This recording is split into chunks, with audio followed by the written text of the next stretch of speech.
cette grande émission.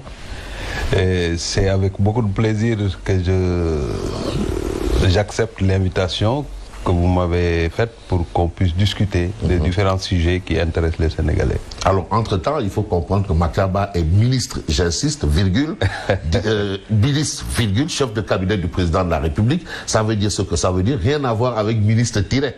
Ministre, virgule, c'est bien ça.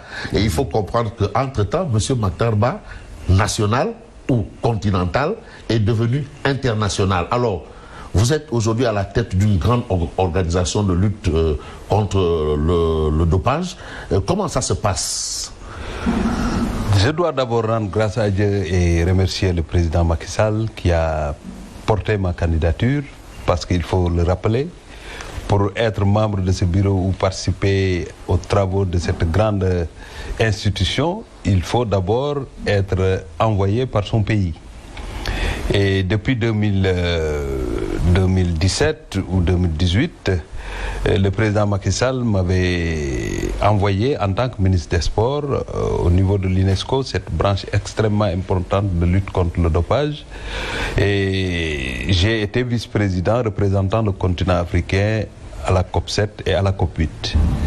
C'est à la fin de la COP8 que nos amis, membres du bureau, composés par les différents continents, il y a le groupe asiatique, il y a le groupe africain, le groupe européen, américain, et le président sortant, à l'occasion de la dernière réunion que la COP8 a organisée ici à Dakar, et lors de l'audience, le bureau sortant a dit au président Macky Sall qu'on aimerait que Matar Ba, au nom de l'Afrique, soit le prochain président de la COP9. Et le président, je n'étais plus ministre des Sports, il pouvait prendre le nouveau, mais il a continué à me faire confiance et nous sommes allés à la conquête du monde. Et je dois remercier aussi le ministre, l'ancien ministre, l'ambassadeur Souleymane Jules Diop, qui est ambassadeur auprès de l'UNESCO, qui a pris le relais et qui a fait le travail diplomatique au niveau de l'Afrique. Parce que lors de l'Assemblée générale, ce n'était plus le Sénégal qui était candidat, c'était l'Afrique. L'Afrique d'une seule voix a porté la candidature de Matar Ba et nous avons aussi permis aux autres membres du bureau d'être élus par acclamation pour faciliter effectivement les travaux de cette COP9. Et cette institution qui est extrêmement importante parce que ce sont les partis, les États partis, cela veut dire au niveau institutionnel, et au niveau de 192 pays, les ministres des Sports et les organes qui sont engagés dans la lutte contre le dopage se retrouvent pour avancer dans cette dynamique de faire du sport, en tout cas un milieu propre, un milieu intègre. C'est du travail parce qu'au-delà de l'aspect sportif et de l'aspect dopage, il y a de la géopolitique. Et Fabrice, je vous dis que ce qui est extrêmement difficile et qui m'a surpris, parce que lors des autres assemblées générales, nous avons été élus, il fallait continuer. Il y avait le président qui tenait les choses, qui est un Dominicain, il est de la République dominicaine, ancien ministre des Sports. Nous avons été élus le matin et il fallait continuer en tant que nouveau président les travaux pour les 2 jours qui suivent. Et plonger comme ça, heureusement nous avions des prérequis, mais sinon ça peut être difficile parce que les intérêts ne sont pas les mêmes, il y a des positions qu'on ne maîtrise pas. Vous imaginez dans une assemblée générale où nous avons l'Ukraine et la Russie. Nous avons la Palestine, nous avons aussi l'Israël. Oui. C'est extrêmement difficile de coacher tout ça. Mais le sport n'a pas ces différences-là. Oui, mais il y a de la géopolitique dedans. Ce n'est pas que le sport parce que nous ne sommes pas sur le terrain où nous avons des acteurs qui jouent et qui... Mais là, c'est des prises de décision. Et nous avons aussi des parties prenantes qui sont avec nous. Je peux citer l'Agence mondiale antidopage, il y a le CIO, là, il y a le Conseil européen, il y a le Conseil américain, mais aussi il y a aussi l'Union africaine. Donc c'est le high niveau, comme on le dit, le high level, comme on le dit. C'est parce que les autres parties prenantes qui représentent le mouvement sportif sont à l'intérieur ou bien sont des collaborateurs des États partis. Aujourd'hui, s'il y a un organe de lutte contre le dopage au Sénégal, mais cet organe-là exerce dans un pays. Donc, le Sénégal est au-dessus de ces organes. C'est ça pour montrer effectivement le niveau dans lequel nous sommes. Il faut aussi montrer effectivement l'importance de ces États partis qui se sont lancés dans la lutte contre le dopage dans le sport. Donc il faut tenir compte de beaucoup de paramètres. Mais il faut savoir manager, trouver le juste milieu, les équilibres, il faut les trouver. Sinon, il y a des difficultés. Parce que c'est comme ça. Par acclamation. Oui, par acclamation, parce que c'est aussi une pression positive. Ils nous ont fait confiance parce que nous avons été vice-présidents. Je rappelle que lors de la COP8, nous avons été réélus par acclamation. Il n'y a que la Russie qui est allée au vote. Parce que les Européens ne voulaient pas que la Russie continue d'être effectivement vice-président. Nous avons managé pour trouver... D'ailleurs, le Sénégal était au centre de ces discussions pour que, effectivement, le vote se passe bien. Cette année, quand on a été élu par acclamation, nous avons managé, nous avons trouvé le juste milieu pour éviter le vote entre la Russie, l'Estonie et les autres pays. Nous avons fait de la Russie au niveau du Fonds mondial antidopage, un pays observateur, pour capter non seulement sa contribution, mais aussi pour trouver effectivement l'équilibre au niveau diplomatique. Et donc, c'est comme ça. Ce n'est pas facile, mais on nous a fait confiance et nous pouvons compter aussi sur l'engagement de l'ensemble des 192 pays. Quelles que soient nos contradictions, nous devons en tout cas pouvoir aller de l'avant. Je dois aussi dire que lors de la première réunion que j'ai tenue par visioconférence, et comme tu me connais, j'aime partager les rôles. Oui. Nous avons essayé de partager les rôles au niveau des différents vice-présidents. Et que ça soit la Turquie, que ça soit les autres vice-présidents qui sont avec moi, chacun a été investi d'une mission bien précise et moi je gère la coordination pour arriver à des résultats concrets. Mais comment gérer la coordination dans une organisation aussi importante où on doit aussi tenir compte des contradictions? Je parle de Russie, Ukraine. Oui, mais Israël, Palestine. Mais n'oubliez pas que nous avons déjà un arsenal juridique, règlement intérieur, des textes qui nous permettent effectivement d'avancer et de gérer les contradictions. Le reste maintenant, c'est des capacités personnelles et l'ouverture du manager. Et je pense que nous avons tissé d'excellentes relations avec l'ensemble de ces pays pour pouvoir leur parler les yeux dans les yeux pour effectivement éviter ces contradictions inutiles qui retardent l'institution. Alors, je rappelle que nous recevons M. Maktaba chez lui. Nous sommes chez le ministre Maktaba et on se rappelle qu'à une certaine durée quand même, il y a eu des événements, des échauffourées et vous aviez essuyé des choses, on va dire pas du tout élégantes. Vous aviez, votre maison a été incendiée, le véhicule de votre épouse. Les véhicules, parce qu'il y en avait 7 au total, voilà. Moi j'en avais les 3, et le corbillard et tout. C'était des incidents malheureux. D'ailleurs j'en ai parlé à l'occasion pour dire que je regrettais tout ce qui s'est passé. Je ne le regrettais pas pour moi, mais je le regrettais pour mon pays, parce que le Sénégal ne peut pas montrer un tel visage. C'est un visage hideux. Nous devons pouvoir compétir et avoir le fair play politique. Chacun a le droit de choisir son camp, mais nous devons nous respecter. D'ailleurs, c'est le produit que je vends aux Sénégalais. Donc vous avez pardonné? Je ne sais pas si je peux pardonner, mais je fais tout pour ne pas oublier, parce que l'oublier, ce serait facile. Mais je ne tiens plus rigueur à cette question-là, d'autant plus que depuis que c'est arrivé, j'espère que ce sera la dernière maison attaquée, surtout dans le champ politique, qu'il n'y ait plus ces genres d'actes, parce que pour moi, personne ne peut expliquer ce qui s'est passé. Vous êtes là, nous sommes là, peut-être Dieu nous a prêté longue vie, c'est pourquoi on est là.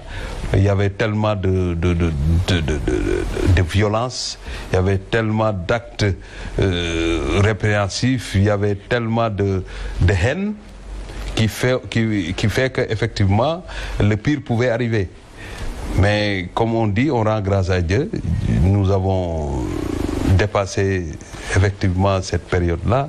Et je prie Dieu et je lance un appel à l'ensemble des politiciens pour que le débat politique soit en tout cas entouré et enveloppé par le fair play. Le fair play. Chacun se bat comme on le fait dans le domaine des sports. Deux lutteurs, ils se cognent, mais après le combat, c'est l'accolade. Mais il faut... Donc là aussi, chacun peut se battre, chacun peut aller conquérir le pouvoir, mais qu'on continue, en tout cas, pour le faire dans le respect, dans l'amour du prochain, parce que les contradictions ne font que nous pousser à aller de l'avant. Mais oui, mais il faut quand même lever un certain fait parce que il a été dit qu'en réalité, ce n'était pas des attaques politiques, mais plutôt un règlement de compte dont un membre de votre famille a été la cible. Je ne dirais pas tout ça parce que je ne veux pas faire de la météo dans cette affaire-là. Je n'ai pas de preuves concrètes pour avancer cela. Ce que j'ai compris, c'est que c'était un mouvement de foule et le mouvement de foule a été dirigé certainement par des leaders, je ne sais pas. L'enquête suit son cours et je laisserai en tout cas les autorités qui ont en charge cette question de déterminer et de mettre le doigt sur ceux qui ont commandité cette affaire-là. Mais personne ne peut occulter le fait que c'était un camp politique qui a préféré, en tout cas, attaquer Matarba, citoyen sénégalais, qui a ses droits et qui a ses devoirs, et qui a assumé effectivement son appartenance au camp présidentiel, et qui a assumé et qui continue de le faire, ma proximité avec le président Macky Sall. Votre proximité avec le président Macky Sall ne date pas d'aujourd'hui. D'ailleurs, depuis 2014, vous assurez sa base arrière, c'est-à-dire... Depuis 2012. Depuis 2012, d'ailleurs. Je signale que j'ai fini son mandat. Parce que quand tu l'as gagné la présidentielle en 2000, les locales à Fatick en 2009, oui. Il lui restait 2 ans quand tu l'as gagné la présidentielle. Et j'ai eu l'honneur, en tant que fils de Fatick, en tant que conseiller municipal, et je n'étais pas adjoint au maire, d'être le successeur de ce grand homme qui est le président de la République. Absolument, mais on sait même que certains même ont dû se révolter par rapport au choix du président sur votre personne. Oui, c'est pourquoi il n'y a pas de nouveau. Dans ce pays-là, les ambitions font que chacun a le droit de dire ce qu'il veut. Mais quand même, gardons la sérénité, sachant que ces missions qui nous ont été confiées, soit par le président de la République, soit par les populations, c'est des missions extrêmement difficiles où il faut garder toujours la sérénité, ne pas être dans la politique politicienne. Par rapport à justement les événements où vous aviez été quand même victime, aujourd'hui on nous a annoncé des enquêtes, faire la lumière. Mais est-ce que vous ne trouvez pas que le processus prend trop de temps? Tu sais, moi je respecte beaucoup la justice et je ne me plains pas de cela parce que le temps de la justice n'est pas le temps de Matarba.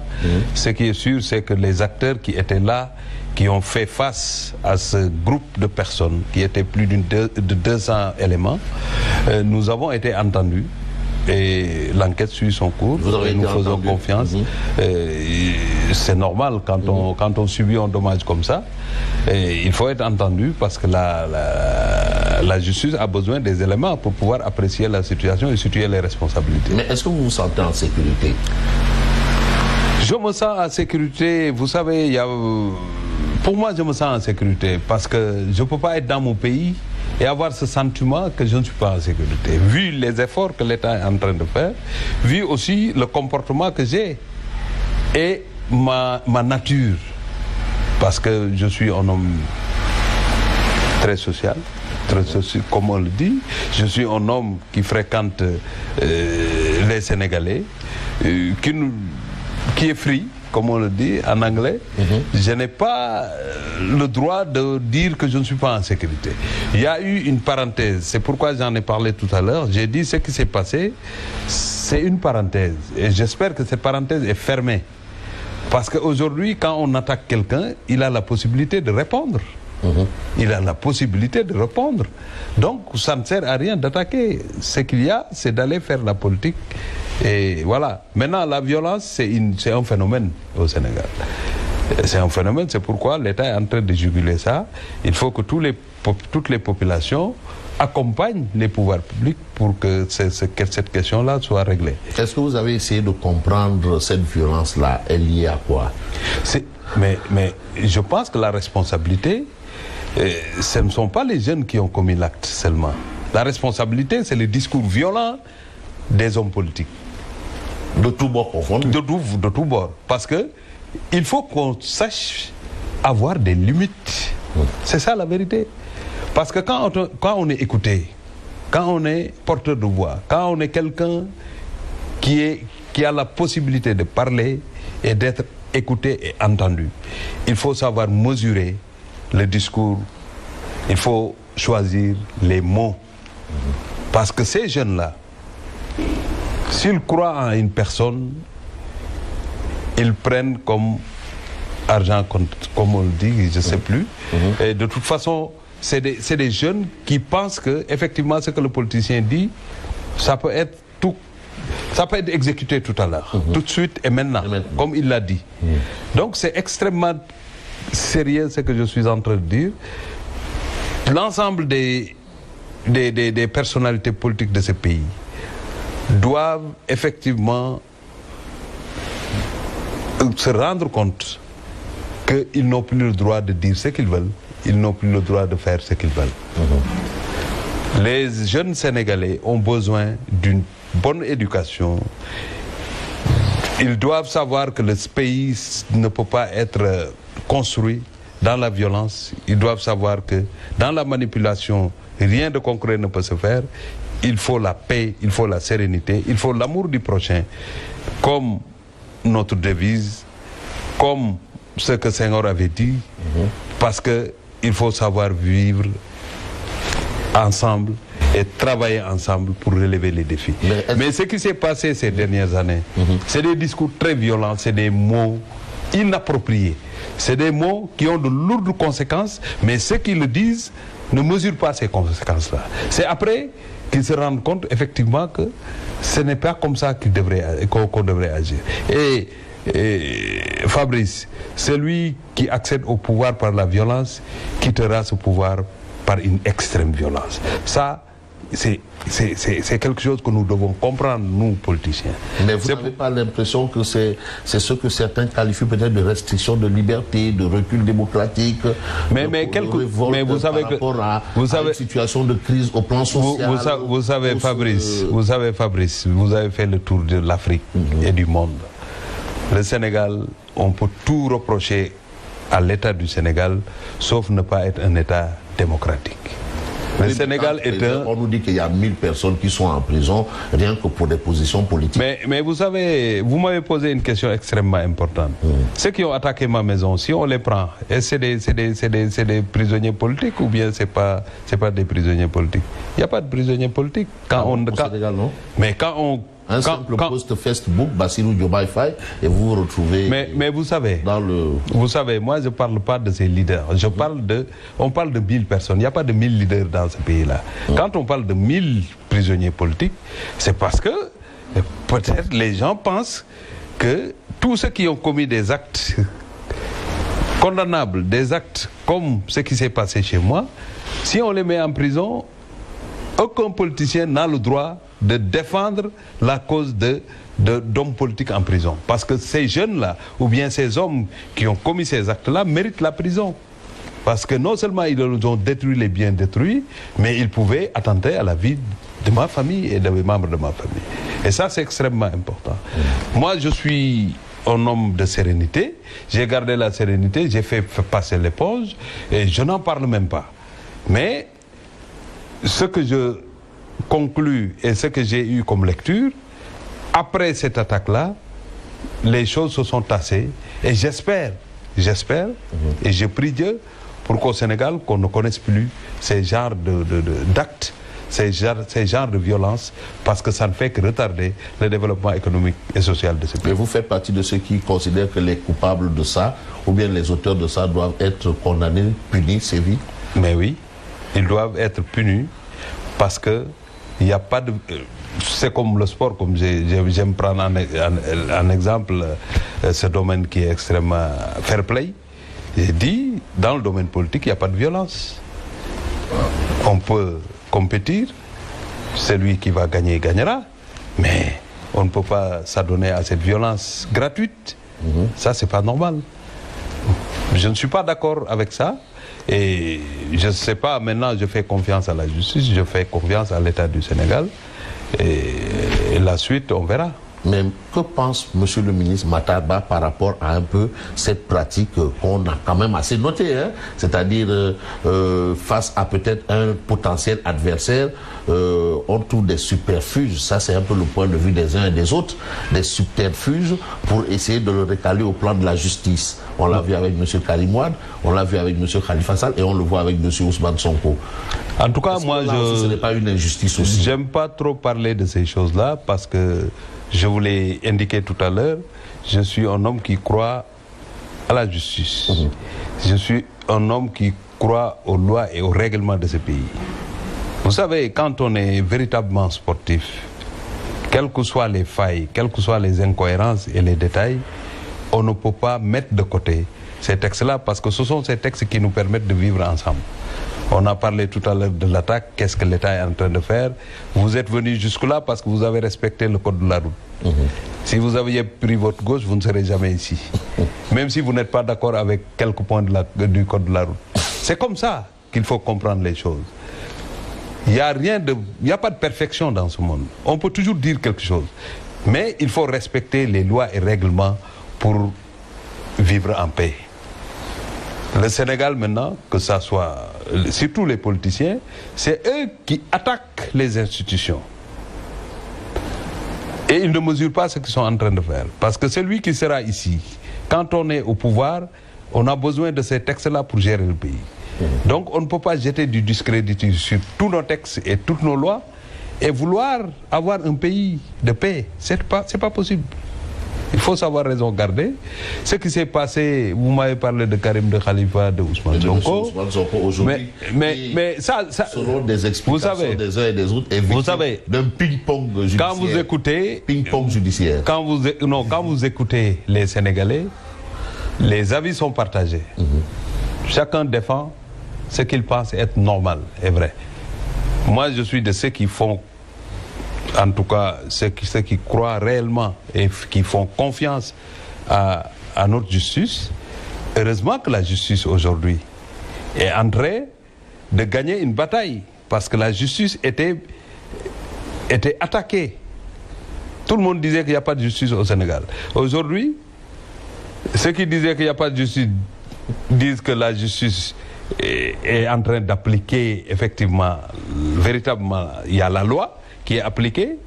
Et les autres ont toujours dit qu'au Sénégal, il y avait une justice. Donc aujourd'hui, tous les bords s'accordent maintenant à dire que la justice est debout. C'est ça qu'il faut applaudir.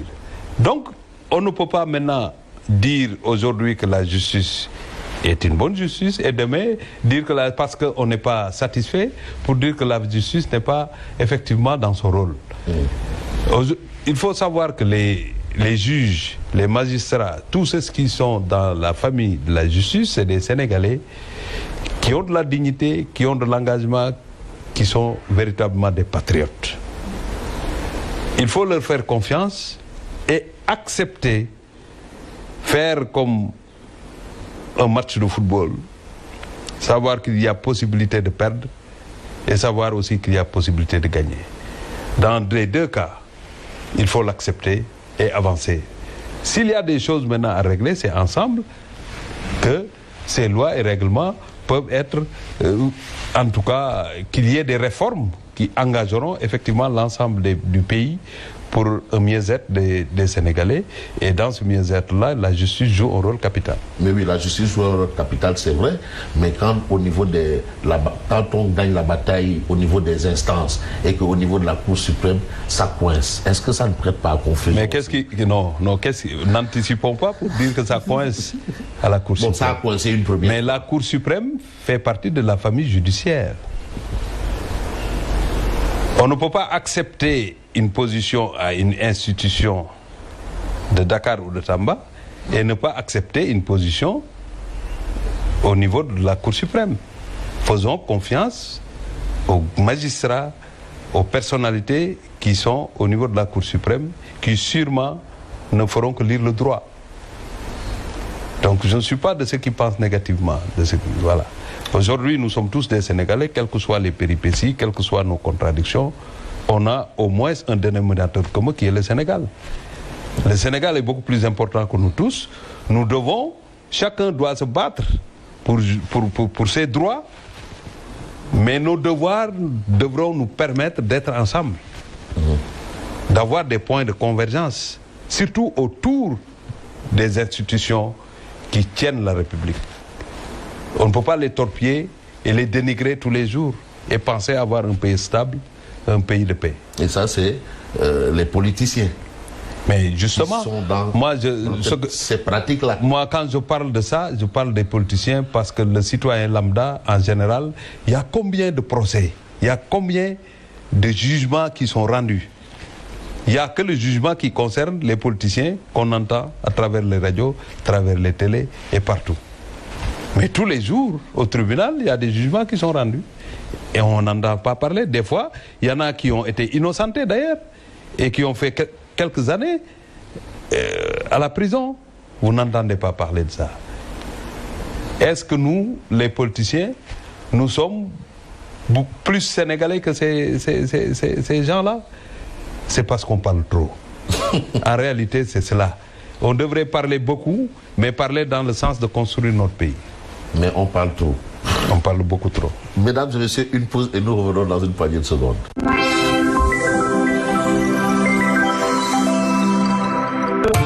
Mes journées sont très mouvementées, alors il me faut un partenaire avec beaucoup d'assurance. Mon choix, c'est Intimax. Intimax, une serviette fine au voile micro-perforant en gel intime et protège-slip.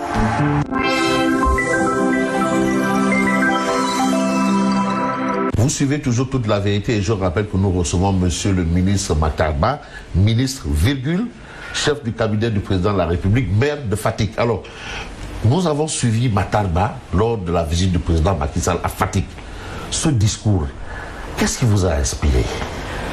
Et vous savez, j'avais un discours parce que ces genres d'événements, il y a toujours l'institution qui mobilise ses cadres pour remettre un discours à l'autorité.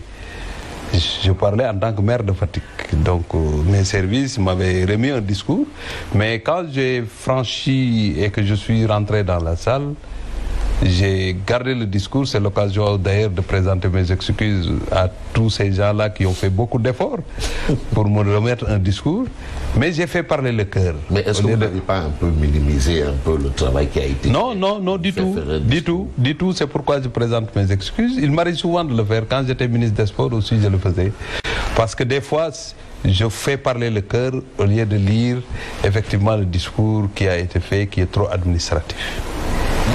J'avais besoin de dire au président Macky Sall tout ce que je ressentais, tout ce que je pensais de lui, devant ses concitoyens de Fatick, sa base naturelle. Vous savez, le président Macky Sall habite Fatick, sa famille est à Fatick, il a construit à Fatick. Fatick, il porte Fatick dans son cœur.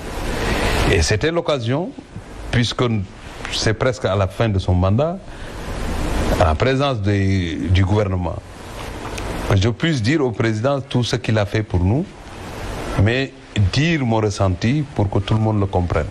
Vous savez, au Sénégal, c'est difficile de faire des résultats positifs dans ce pays. Parce que plus que tu fais des résultats positifs, plus tu es combattu. C'est ça la vérité. Et en réalité, j'ai voulu dire, montrer à tous ceux qui racontent des histoires, que le président Macky Sall reste mon leader.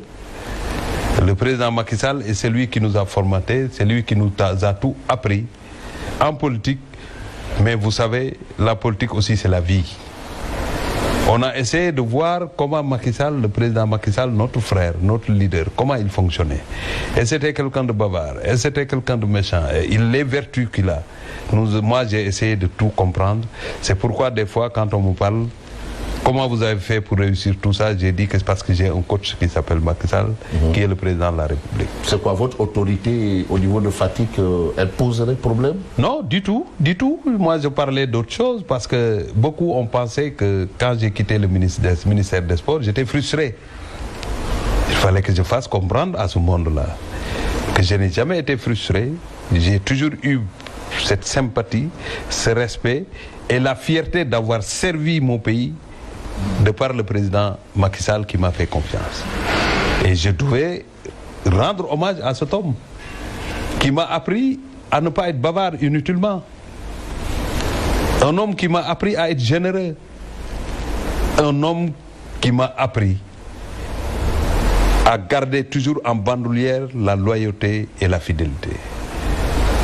C'est pourquoi, en toutes circonstances, je rendrai toujours hommage à ce président, à mon homme, à mon grand frère, qui a tout fait pour nous et qui continue, en tout cas, à nous apprendre beaucoup de choses. Mais pourquoi vous avez eu besoin de faire valoir ce côté-là? Mais c'est pourquoi je t'ai dit que dans le monde politique, il y a beaucoup d'infidélité et de mensonges. Il y a des moments où il faut mettre les points sur les i. Surtout quand on pense que c'est le bon moment. Il fallait le faire pour que tous ceux qui racontaient des histoires pour dire que Matar Ba est dans une autre logique, pour qu'ils sachent que je ne suis dans aucune logique, si ce n'est que d'être loyal et fidèle au président Macky Sall. Et accompagner toutes ces décisions. C'est ça la loyauté. Moi, je ne fais rien à moitié. Le président a fait de moi un homme politique. Je ne faisais pas de la politique avant. Le président Macky Sall a fait de moi aujourd'hui ce que tout Sénégalais voulait, d'être le premier ministre des Sports qui a gagné la Coupe d'Afrique des Nations. Entre autres choses, le président Macky Sall a fait de moi le Sénégalais qui a eu l'honneur de signer l'attribution des Jeux Olympiques de la jeunesse, parce que j'avais les pleins pouvoirs. J'étais avec le président Macky Sall, mais le gouvernement et le président avaient choisi Matar Ba, ministre des Sports, et j'avais les pleins pouvoirs pour signer cette attribution. Et depuis que l'Afrique n'a jamais organisé, je ne parle même pas du Sénégal, ça ce n'est pas un honneur. Donc il y en a plein. Quand on me connaît comme ça, c'est parce que le président m'a fait confiance pour que je sois ministre des Sports. Je rends grâce à Dieu. Mais on ne peut pas être que dans la politique politicienne. Des fois, il faut dire les choses, parce que ce que j'ai rappelé devant le président Macky Sall, c'est des vertus que tout citoyen devrait avoir. On devrait être loyal, on devrait être engagé pour son pays, on devrait être fidèle. Ça, c'est extrêmement important, on devrait être généreux. Ça, c'est des vertus de l'homme. Surtout, les politiciens devraient cultiver effectivement ces vertus-là pour ne pas trahir la confiance des Sénégalais. Parce que quand on n'a pas ce que j'ai cité, on ne peut pas effectivement répondre aux préoccupations des populations. Un leader qui n'est pas généreux, qu'est-ce qu'il fera pour ces populations? Rien du tout. Absolument rien. Et c'est ce qu'on pourrait peut-être reprocher à plusieurs. Et d'ailleurs, le président Macky Sall, ce jour-là, a quand même fustigé un fait. De hauts responsables, j'ai même envie de dire, dont Matar Ba, vous ne pouvez pas être loin de ça, n'ont pas la capacité de défendre ses réalisations. Mais je pense que c'est comme en politique. Si chacun gagne chez soi, on gagne partout.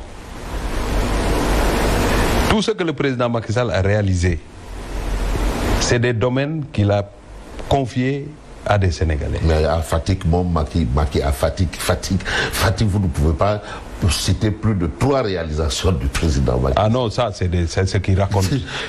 C'est ce qu'il raconte, des histoires qui le disent. Mais vous savez, Fabrice, vous êtes loin.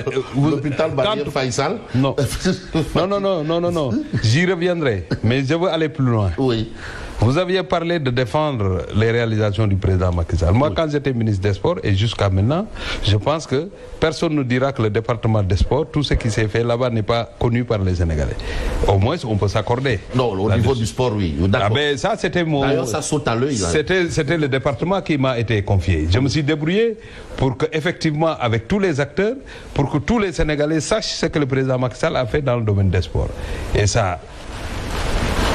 Tout le monde l'entendait tous les jours. C'est vrai, d'ailleurs, on a même du mal à vous séparer de... Et jusqu'à présent, les gens ne me voient même pas comme un homme politique, on me voit toujours comme ministre des Sports. Donc, je pense que là, si tout le monde avait fait comme ça, je pense qu'on n'aurait pas besoin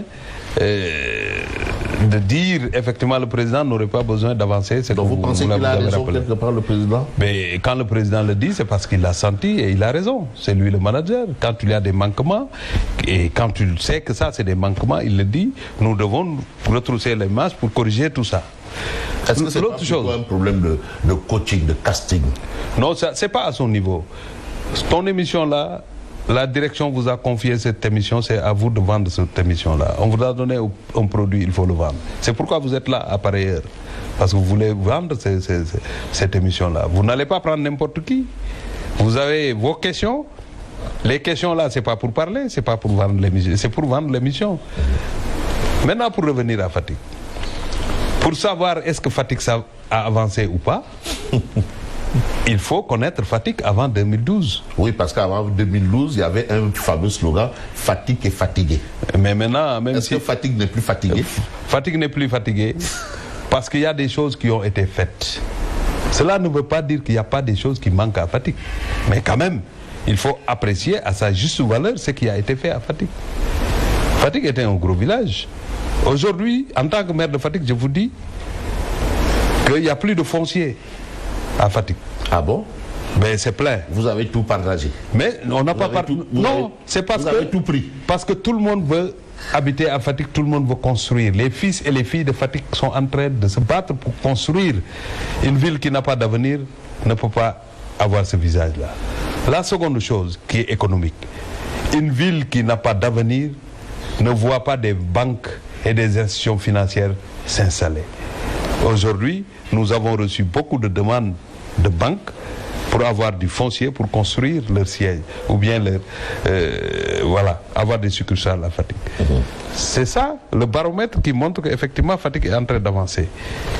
Il y a beaucoup de jeunes qui ont su trouver du travail, etc., etc. Il y a les femmes qui ont été accompagnées, mais cela ne veut pas dire qu'on est rassasié. Cela ne veut pas dire qu'il n'y a pas d'autres ambitions. Il y en a plein. Les ambitions resteront parce qu'une ville qui a été oubliée, pour la reconstruire, il faut du temps. Le président est en train de faire tout ce qu'il peut pour le faire. Mais oui, mais est-ce que les fils de Fatick qui sont à des stations, vraiment au niveau de l'appareil, font aussi des efforts? Par honnêteté intellectuelle, par honnêteté en tout cas. Ou bien c'est des gens, s'ils sont à Dakar, bon, vous n'êtes pas concerné parce par honnêteté. Et là, Ndiaye a dit publiquement que vous êtes le seul ministre de la République qui ne ferme pas son portable. Vous savez, je veux dire que mes contradictions au plan politique ne me pousseront jamais à dire des contre-vérités. Tous les fils et filles de Fatick, chacun se bat avec ses moyens pour accompagner les populations de Fatick. On peut dire que c'est petit, on peut dire que c'est grand, etc., etc. Cela n'a rien à voir avec les positions politiques. Tous ceux qui sont promus, ils se battent comme ils peuvent. Mais Matar Ba n'est pas Fabrice, Fabrice n'est pas Matar. On ne peut pas apprécier les autres en se basant sur ce que Matar fait ou bien ce que Fabrice fait. Chacun avec ses capacités, chacun avec son attitude, chacun avec sa stratégie. Mais on est en train de faire le maximum pour aider les populations. Mais est-ce que Matar Ba et Fatick font le maximum pour que la volonté du président Macky Sall, à savoir le choix de Amadou Ba, se perpétue? Vous savez, ma position à Fatick, les mots que j'ai sortis aussi, c'était pour rétablir la vérité. Absolument, parce qu'on vous a... Parce que moi, je ne saurais être contre le choix du président Macky Sall et Amadou Ba. Amadou Ba fut ministre des Finances. J'ai partagé avec lui la table du Conseil des ministres pendant plusieurs années. Les résultats du monde sportif, si vous remontez mes interviews, vous verrez que j'ai eu à remercier les finances, le ministre des Finances, parce que quand on parvient à régler les détails, voyager dans de bonnes conditions, payer à temps les primes, c'est parce que les finances nous ont accompagnés. J'ai toujours dit que le ministre des Finances, Amadou Ba, le ministre des Finances, Abdoulaye Daouda Diallo, le directeur du budget qui était Moustapha Ba, qui est l'actuel ministre des Finances, et du budget, tous ces gens-là, que ce soit le Trésor, le ministre des Sports ne peut pas avoir de résultats sans l'appui de ces gens. Donc les instructions viennent du président de la République, mais le fait que les décaissements soient rapides, la diligence qui a été faite, c'est parce qu'en réalité, ces ministres ont été à l'écoute du ministre des Sports. Donc on a eu d'excellents rapports, on a toujours d'excellentes relations. Donc Amadou Ba, le choix qui a été porté sur lui, mais c'est un choix que j'accompagne. Mais tout le monde ne peut pas fonctionner de la même manière. Ceux qui peuvent aller prendre le petit déjeuner chez lui, ils peuvent le faire. Mais moi, je préfère être efficace sur le terrain. Je sais que Fatick, ça ne souffre pas ça ne souffre de rien du tout. Fatick sera gagné par la mouvance présidentielle, par le candidat Amadou. Pourquoi? Parce que c'est comme ça. C'est du travail qui a été fait. Vous savez, la politique, on n'attend pas la campagne pour avancer les choses. Il faut avoir ces relations avec les populations. Et les relations qu'on a su tisser avec les populations, depuis que le président Macky Sall est là, on n'a jamais perdu d'élection. On est toujours vers les 85, etc. On ne perdra pas ces élections aussi. Et nous nous battrons au niveau national pour accompagner le choix du président Macky Sall, parce qu'au-delà de Amadou Ba,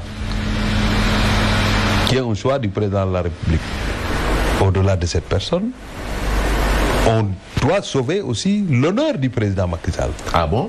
Ben oui, c'est lui qui a fait le choix. Fabrice, quand tu as un ami, je ne parle même pas d'un leader. Un choix unilatéral quand même. C'est pas un choix unilatéral. Moi, j'étais là-bas quand le secrétariat exécutif national disait au président Macky Sall, votre choix est le nôtre. Tous les responsables là ont levé la main pour dire la même chose. Mais sauf Boun Abdallah, John, Ali Ngouindia et les autres. Hein? Mais quand on est quelque part dans une assemblée et que la tendance dit que Fabrice, tu dois nous choisir quelqu'un, si Matarba n'est pas d'accord, il ne lève pas la main pour dire que je ne suis pas d'accord, qu'est-ce que tu veux? Quelle lecture voudrais-tu qu'on ait? On n'est pas d'accord. Non, c'est parce que personne n'a levé la main pour dire que je ne suis pas d'accord. Ah bon? Moi, je parle de la première réunion du secrétariat exécutif national de l'APR. Personne? Il n'y a personne.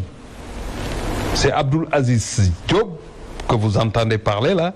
C'est lui qui a levé en premier la main pour dire qu'il voudrait continuer le travail du président de la République.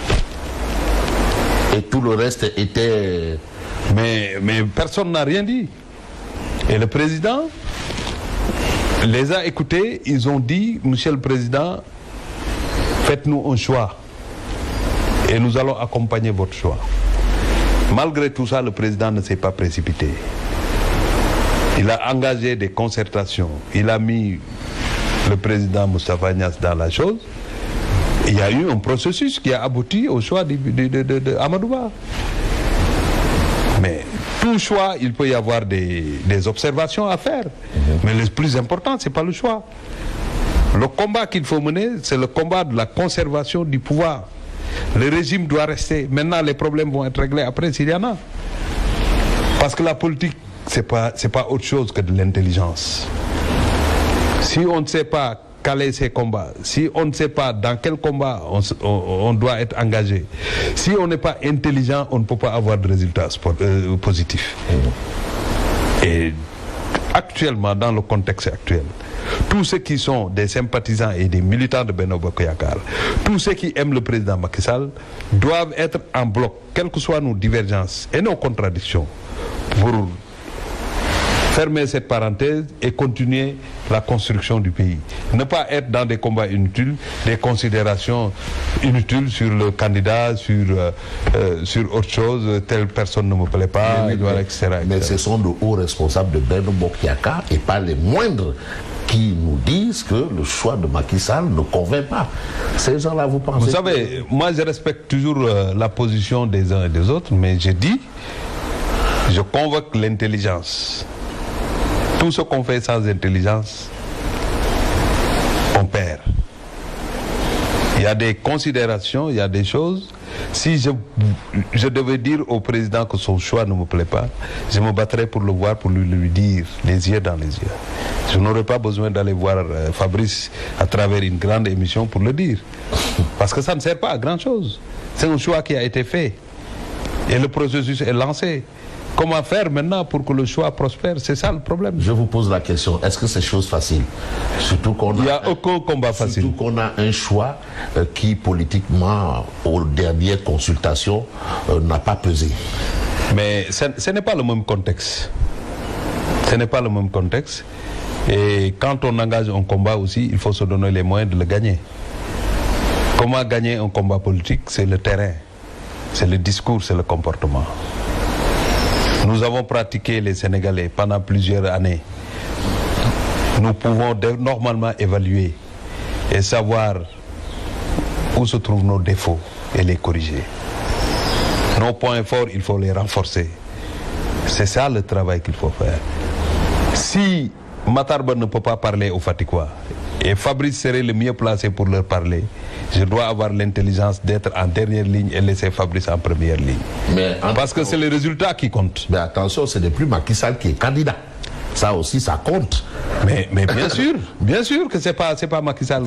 D'ailleurs, c'est pourquoi beaucoup de Sénégalais et beaucoup de responsables politiques font l'erreur. Parce qu'ils sont en train de prendre Amadouba comme Macky Sall. Il ne faut pas faire cette comparaison. Ce n'est pas pareil. C'est deux personnes différentes, c'est deux personnalités différentes. Est-ce qu'on n'aurait pas choisi aussi quelqu'un qui aurait fait mieux l'affaire que Amadouba?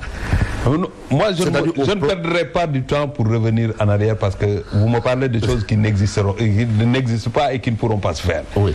Moi, je me concentre sur comment faire pour que le choix du président Macky Sall soit un choix gagnant. Non, parce qu'en face, vous avez la situation économique, la situation sociale, l'immigration clandestine, la hausse des prix des denrées, la demande sociale, mais qui est un adversaire farouche. Oui, mais ce n'est pas que nous. Ceux qui veulent diriger le pays aussi ont les mêmes adversaires. Parce que tous ceux qui s'aventureront à dire que demain je baisse tout, ils ne le feront pas. Donc, nous, au moins, on sait comment apporter des solutions à ces questions. Et pourquoi vous ne les avez pas fait aussi au plan social? Mais il y a beaucoup de... Non, attendez. Beaucoup de choses ont été faites dans les domaines que vous venez de citer. Si ce n'était pas le président Macky Sall, il y aurait une flambée beaucoup plus importante des prix des denrées de première nécessité, parce que ce qu'on est en train de vivre n'est pas une question africaine ni une question sénégalaise, c'est une question mondiale. Vous allez dans les pays développés, c'est pareil. C'est parce qu'on a un président qui est très social, un président qui aime le pays et qui pense aux nécessités, qu'il y a autant de milliards en subventions pour accompagner les populations. Sinon, nous ne sommes pas aussi victimes par rapport à cette hausse des prix de beaucoup de dépenses dites de prestige. Pour des BRT, pour des TER. Vous n'allez pas dire ça, hein, le BRT, le TER, il ne faut pas toucher à ça parce que si vous voyez l'affluence au niveau du TER, et aujourd'hui, les populations de Guédiawaye, les axes qui sont concernés par le BRT, les gens sont impatients pour pouvoir voyager. Mais écoute, vous savez, le voyage dans de bonnes conditions, c'est un luxe, mais ça participe à renforcer la santé des populations et la santé n'a pas de prix. Donc on ne peut pas nous parler de ça. Le président Macky Sall a réglé le problème des téléphones. Ce qui se faisait ne se fait plus, le gaspillage au niveau du téléphone, du carburant, etc. Ces dépenses, c'est tout le fonctionnement de l'État, il y a beaucoup de choses qui ont été élaguées. Donc il fait des efforts.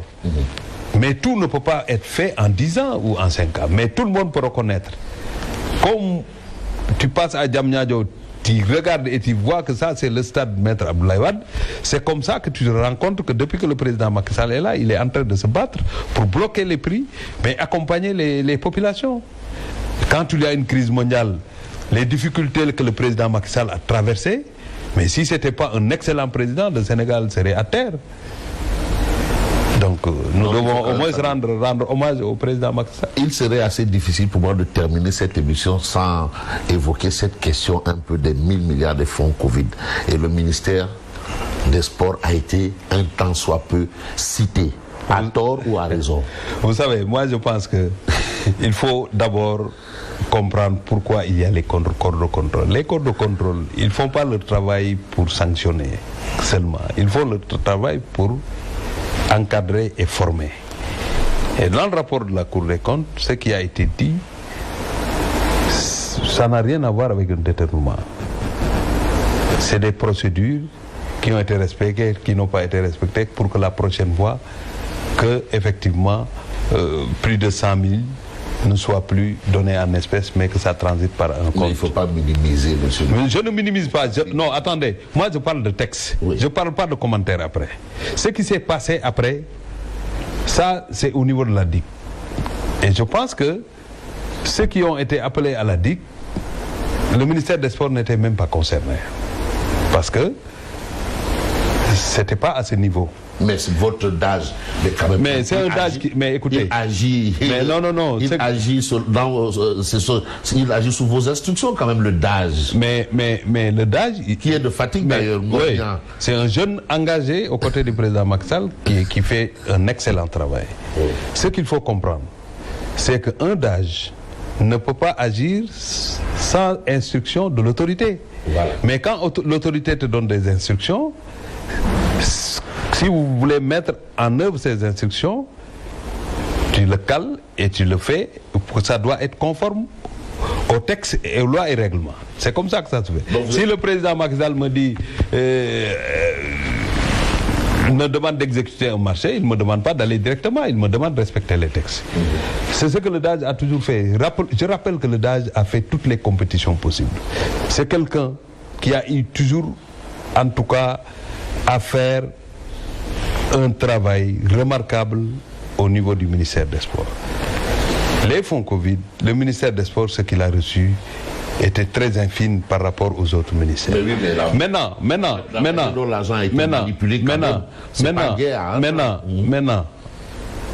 quand on gère un ministère, quand on gère un département, on assume nos responsabilités. Quand il y a des réussites, on applaudit. Quand il y a des difficultés, on se conforme. Après, on prend nos responsabilités. C'est un DAGE qui a fait, et je le maintiens, du bon travail avec moi quand j'étais au ministère des Sports. Maintenant, le reste, ça ne dépend plus de lui ni d'une autre personne. Je sais que ce qu'on lui reproche aujourd'hui, si vous faites les investigations, on nous parle de 5 millions, de 10 millions qui ont été donnés au lieu de 15, etc., etc. Ce n'est pas une question de minimiser. Mais je dis que, pourquoi il n'y a que le ministère des Sports? Parce que le ministère des Sports est visible. Parce que quand vous parcourez le rapport de la Cour des comptes, je pense que le ministre des Finances a donné les explications nécessaires. Et le nouveau ministre qui est là-bas, en présence du DAGE, a avancé à l'Assemblée nationale qu'au ministère des Sports, il n'y a personne qui a eu à détourner quoi que ce soit, sinon il ne serait pas ici avec moi. Il faut vous conformer à cela et ne pas effectivement être dans ces commentaires, parce que beaucoup, c'est des commentaires. Il y en a qui n'ont même pas lu le rapport de la Cour des comptes. Non, c'est pas n'importe qui. Il y a Baba Tandian quand même qui a considéré que c'était un peu trop par rapport à ce qui... Vous savez, Baba Tandian, c'est un grand frère que j'ai connu. Il vous aime bien aussi. Moi, je l'aime bien, mais on n'a pas toujours les mêmes positions. Mais c'est quelqu'un que je respecte. Je ne commente pas ce qu'il a dit. Je préfère ne pas le faire. Absolument. Mais je tiens à dire que je remercie l'ensemble de mes collaborateurs qui ont été au ministère des Sports. Beaucoup sont partis à la retraite. Le DAGE, il est là-bas et je lui souhaite bon courage parce qu'il a une mission extrêmement difficile. Gérer les deniers publics, c'est pas facile, mais il n'est pas le seul parce qu'en réalité, c'est une famille au ministère des Sports. On a réussi des choses, on peut nous reprocher d'autres, mais c'est quelqu'un qui est engagé, qui est dévolu et qui est un patriote qui se bat pour le développement des sports parce que il est au milieu de la réussite de tout ce qu'on fait au niveau du ministère des Sports. Alors Matarba sera à la Coupe d'Afrique des Nations? J'espère. Avec la campagne, je me pose la question, mais dans le domaine de la COP9, oui, on a une manifestation là-bas avec une réunion de haut niveau où il y aura des présidents d'ailleurs, parce qu'on veut profiter de la CAN pour parler du financement du sport africain. Et en tant que président de la COP9, je pense que je serai invité, je serai là-bas. Si ce n'est pas ça aussi, si j'ai envie d'aller voir un match, je le ferai. Si je suis invité et que j'ai le temps, j'irai.